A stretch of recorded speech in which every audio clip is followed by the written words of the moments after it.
Hey everyone, what's up? Today I decided to take a break from my statistics videos and talk about something a little more hilarious, and that is to talk about how to become valedictorian in the Plano Independent School District. Or, if you don't want to become valedictorian, just grow your grade point average for a competitive rank, which always helps in those college applications.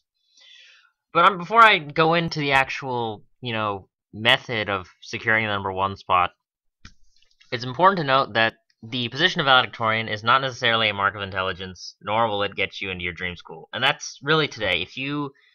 I don't know, if you were growing up a couple of decades before today, whatever the date of this video was, being valedictorian was a really big deal. And it really showed that you were, actually probably the smartest student in your grade, and that you probably were the best worker, and you were most deserving to go to a Ivy League school or wherever you wanted to go, right?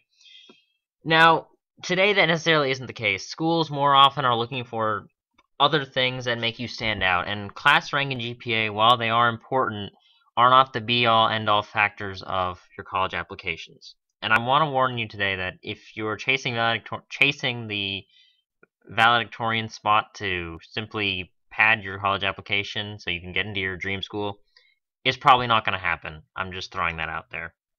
What the number one rank really is important for is getting those merit scholarships. Like, for example, public universities in Texas waive tuition for valedictorians. It's a great benefit for me, especially because as a previous Plano valedictorian, being able to completely ignore my tuition fee it's great, right? But it's not something that will help. But if you're looking to apply for those, I guess, tier 1 schools up on the East Coast and that one on the West Coast, then then being valedictorian isn't going to help you get in there. Just throwing that out there. But if for whatever reason you decided you wanted to become valedictorian, this video will show you essentially how it gets done. And the fact that I can essentially lay out a series of steps to greatly increase your chances should probably tell you something about how much being valedictorian actually means. But whatever. Let's move on, right? So let's say you've chosen to become valedictorian. This is essentially the best. I'm going to go through essentially the best way to do it. All right, so the path to number one, or a single-digit rank in general. All right, what are our general salaries? It's, as you know, in Plano, or basically a lot of schools, most schools out there calculate GPA. You want high GPA. That's as simple as it gets, right? And you want to get rid of those 4.0 classes because they essentially drag your GPA down. You want to get a lot of 5.0s in there, and so that entails taking as many AP and IB classes as you can, and essentially just credit by examining as many of your 4.0 classes as you can. And for those of you who don't know what credit by exam is, that just literally means you take a test, and if you get a certain grade on it, I believe it's 90% without previous instruction, you get credit for the course, and you can move on to the next level for that course. And most of the time, it will be an AP class. So, for example, if you want to get out of your regular required Bio 1, which is not an AP course, you can take the credit by exam and go straight into AP Biology if you wanted to. But that's it. So, now I'm going to go through essentially each block in the course catalog for each subject, right? And I'm going to essentially talk about the best strategy for each. Alright, and the first is your fine arts. To my understanding, I believe you need 1 fine art credit, which is a year of any fine art, right?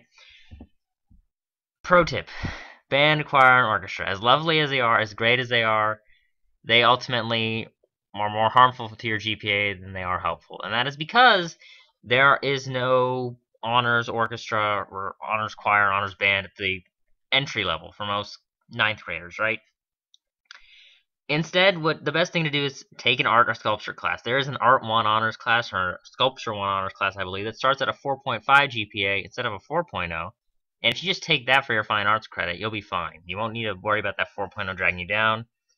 And specifically, if you're an art student, there are more AP art classes, and actually there are AP art classes, period. There is no AP band, choir, orchestra. So if you're an artist, I mean, you got a pretty big GPA advantage, I'll tell you that. But yeah, for fine arts, stick to Art 1 honors or Sculpture 1 honors to get your fine arts credit. Alright, health and gym. Do not take these in school. It is the biggest mistake. I see so many people do it. It's a mandatory 4.0 that just drags down your GPA. It's not necessary. Instead, credit by exam your health class and gym class. I know as preposterous as it sounds to take an exam to get credit for your gym class.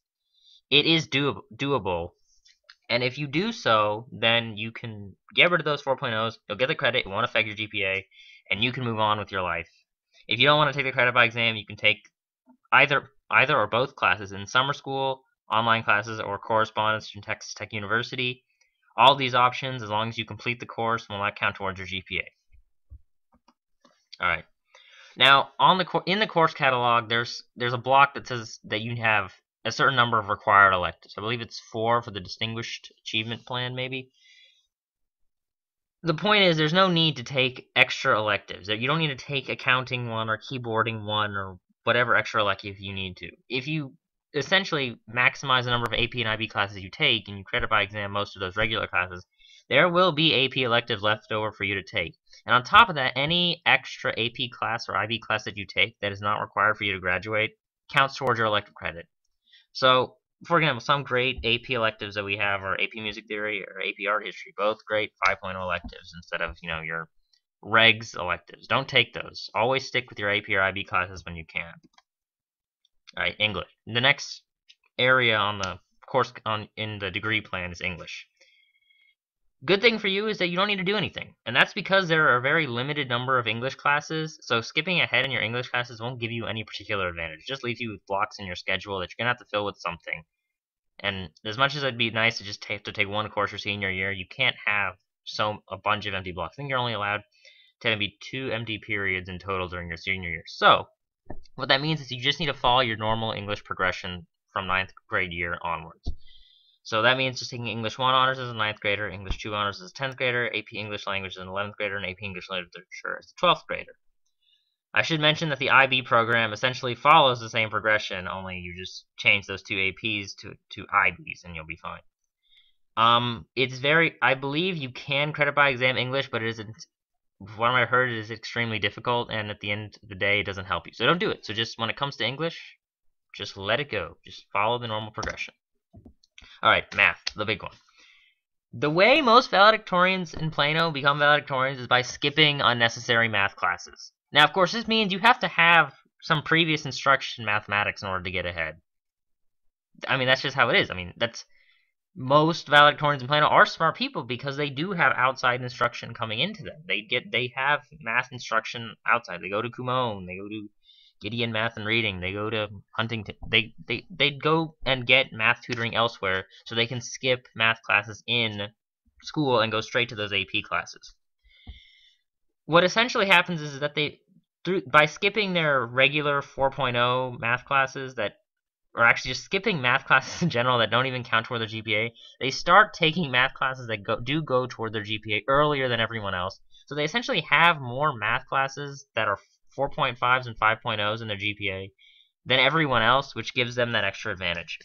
And what's preposterous about all this is that this skipping and these activities to become valedictorian begin in middle school. That's what's so preposterous to me. The fact that if you want to have a legitimate shot at becoming valedictorian, you have to start planning in middle school. I mean, that's ridiculous. Students shouldn't have to plan in middle school in order to get a competitive rank. But hey, if you want to be number 1, you got to start in middle school. It's sad to say, but most cases that's how it goes. Now, of course, if you're not looking to be number 1 and you just want a strong rank, maybe 10s or 20s or 30s, all you have to do is essentially just maybe skip 7th grade math and go straight into algebra and honors as a 7th grader.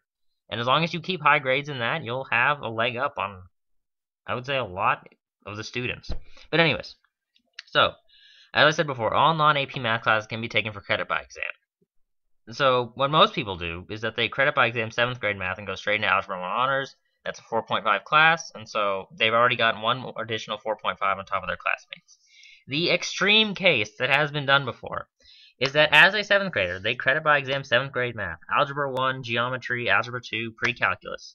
And as a 7th grader, go straight into AP Calculus. Mind you, this has been done. It's unbelievable. In my senior calculus class, there was a 7th grader just sitting, or maybe an 8th grader, I don't know. But the point was, he was extremely young, sitting in our AP BC calculus class. It was ridiculous, but he was brilliant, and he was building his GPA at the same time.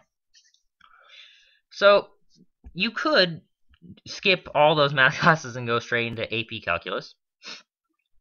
And of course, you don't have to skip all of them. You can just skip, if you had some previous math instruction, you can credit by exam 7th grade math as a 7th grader, maybe take care of Algebra 1 honors and go straight into geometry as an 8th grader. That's been done. Now, one of the things that you have to I want you to notice is the calculus loophole, is that AP Calculus AB and AP Calculus BC are counted as two separate classes, and therefore can be taken twice for credit. And if you think about it, if you take AP Calculus AB one year, and you do fine in that course, and you get 100, and you get that 5.0, if you go into BC, well then BC is a repeat of AB, so really it's a clever tactic of GPA inflation to take AP Calculus AB and then AP Calculus BC, two separate courses, two 5.0s if you do it right. But just to summarize the math slide, because I know it's a lot of information, math is where a lot of the Plano valedictorians get ahead, and if you want to go for the number 1 spot, I would strongly advise you that as a 7th grader, if you can, skip out of 7th grade math, go straight to Algebra 1. Honors, I should say. Sciences. It's difficult to credit by exam any of the requisite non-AP science courses, Bio 1, Chemistry 1, Physics 1, but it has been done. What kills most students' GPAs is the required non-AP Physics 1 course that many take during their junior year.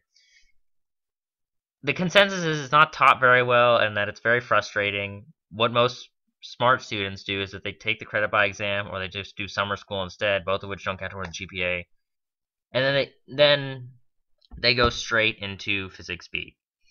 Alright, and as far as the AP Sciences go, AP Biology and AP Chemistry both have like 4.5 GPA lab credit, while the AP Physics courses do not. So just like the calculus loophole, you could take both AP Physics B and AP Physics C, both full 5.0s, and if you're really good at physics, I would suggest that is an option you take. Just don't actually take a non-AP physics in the classroom. It's a waste of time. The best progression, honestly, is probably AP Physics B, AP Physics C, Environmental Science, and then either Biology, Chemistry, depending on what you want. The social studies, there's one easy way to do this. As a 9th grader, take AP Human Geography. As a 10th grader, take AP World History. As an 11th grader, take AP US History. As a 12th grader, take AP US Government, AP Macroeconomics. Government and Macroeconomics are both semester courses. And of course, if it is offered at your school, I don't know if it is, it wasn't when I was there, but you could take AP Comparative Government, AP Microeconomics. Not only will you get credit, but hey, they're 5.0s. They'll boost your GPA even higher. Foreign languages. Long story short, take Spanish. I'm just throwing that out there, alright?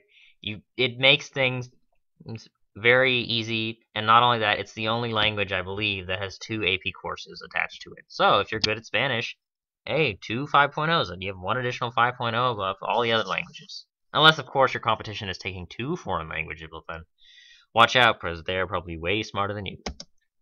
Alright, conclusion and final words. I'm going to wrap this up.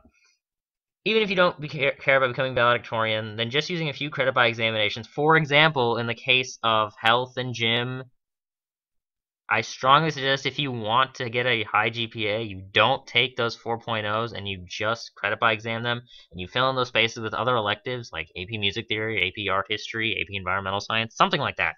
That will seriously boost your GPA. But if you do choose to take on the burdensome task of earning the number 1 spot, be warned it is very difficult. These strategies will only take you so far. Getting the best grades in all these AP and IB classes is still the most important thing. So after all, the only way to have a high GPA is to have high grades. I really hope that after watching this video, you realize how much game playing and how much planning goes into becoming valedictorian at a Plano school.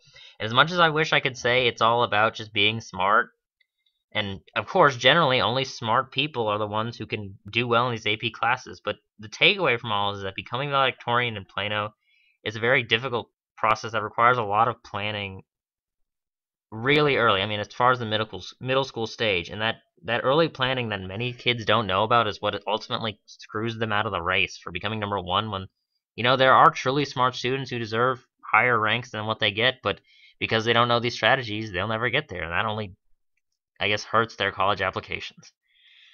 But hey, you know what? I'm out of high school, so it's none of my concern anymore. So I just use these strategies to make your GPA high, and if you want to, become number 1. But hey, good luck.